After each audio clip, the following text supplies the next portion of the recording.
Europe is burning. But this isn't just a heat wave. It's a crime scene. Look at the roads melting in London. Look at the nuclear reactors in France shutting down because the rivers are too hot to cool them. Look at the headlines.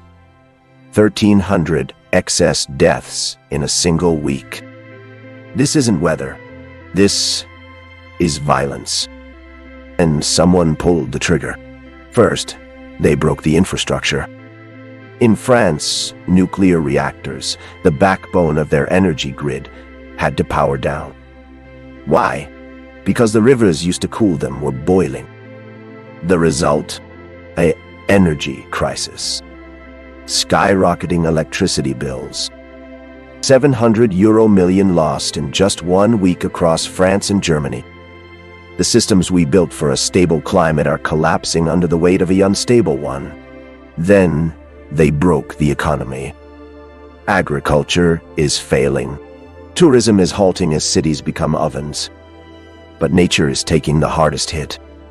Wildfires are tearing through Spain and France. Animals in Belgium are dying of heat stress. Droughts are turning fertile land into dust. The ecosystem isn't just warm, it's breaking. And finally, they broke us. In France alone, over 1,000 additional deaths were recorded in days. People didn't just die from heat, they died trying to escape it.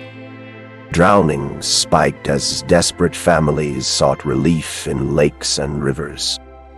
These aren't statistics. These are fathers, mothers, children, victims of a system that prioritized profit over survival. So, who is responsible? Scientists from World Weather Attribution have concluded this heat wave was virtually impossible without climate change driven by fossil fuel emissions. Let that sink in.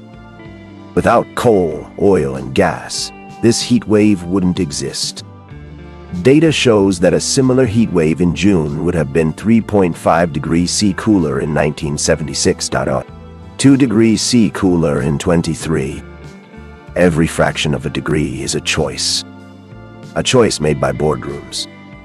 A choice paid for with our lives.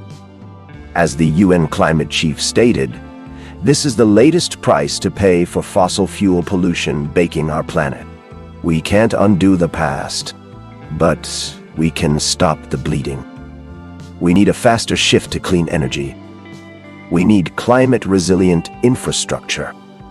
We need to hold the polluters accountable.